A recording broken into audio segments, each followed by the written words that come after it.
Saturn in Pisces 7th house. Okay, you are a Virgo rising.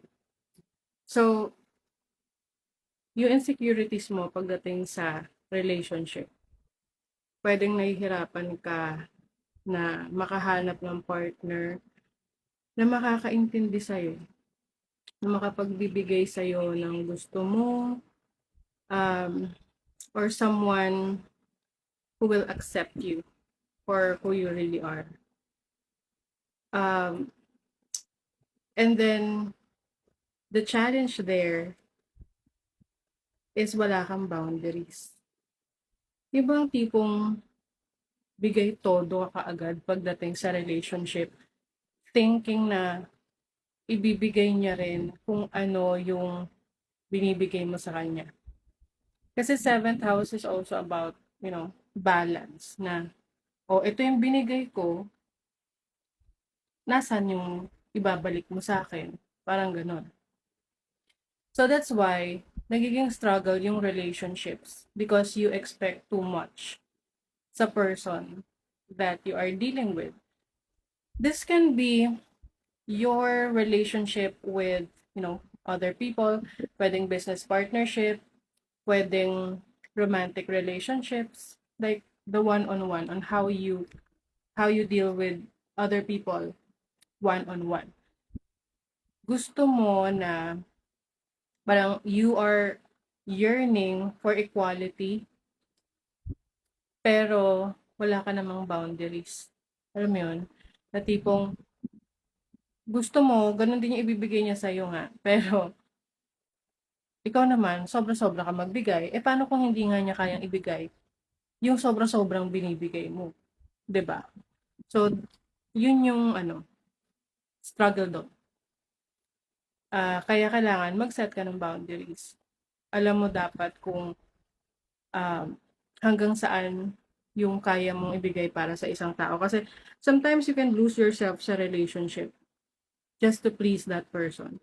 Na tipong, sige, ibibigay ko to sa'yo. Ano ba bang kulang? Kapag ba ginawa ko to, makukuha ko na yung gusto ko sa'yo. Ganon.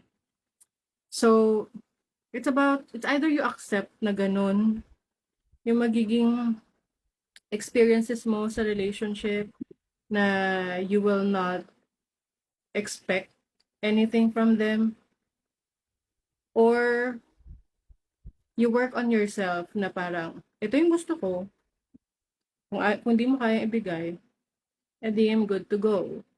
Or, this is also about um, compromise. So, kung it's either you accept it or you compromise. Na, okay, ito yung binibigay mo. And the other person is yun lang yung kayang ibigay sa'yo. So, you compromise that. Na, okay, pero pwedeng may iba pang bagay. Sa iba pang bagay siya pwedeng bumawi sa'yo. You get my point? And having Pisces in your 7th house, it's like you're looking for a partner na imposible. Na someone who's perfect. Parang ganon. Um, someone, kasi ang Pisces energy is your delusions. So, sometimes you have this idea of a perfect relationship or a perfect partner na you are expecting this person to be that kind of person in your head. Pero, pag nalaman mong hindi pala, you get disappointed. Kasi akala mo, yung person na yun yung maa-attract mo.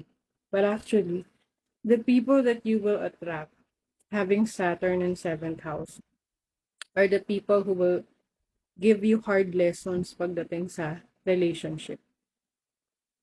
So, most people na merong Saturn 7th, napaka-challenging ng married life nila kung ikakasal sila.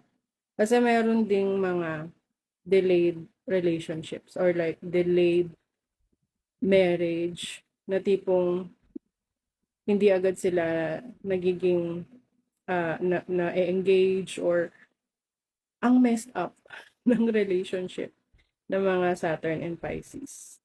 7th house. So, how are you going to paano mo yun i-workout sa sarili mo? Ayun nga yung sinabi ko, na you have to set your boundaries. You have to know na wala namang perpektong tao pagdating sa pakikipagrelasyon. You have to learn how to accept other people's differences.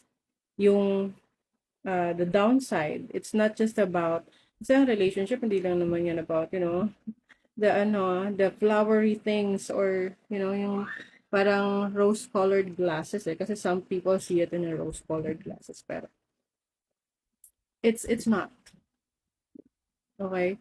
And Saturn in your 7th house will give you or parang darating sa'yo yung mga relationship na ipupush ka sa limits mo.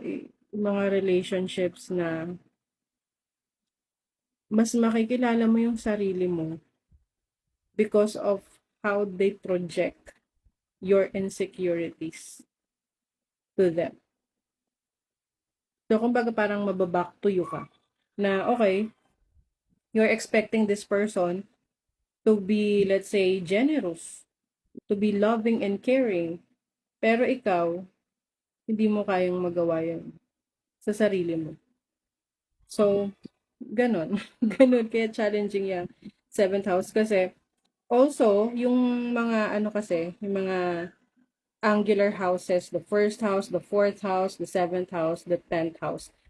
Major houses yan. So, kapag nandyan si Saturn, expect that your life is going to be difficult on major aspects or areas of your life, like the relationship.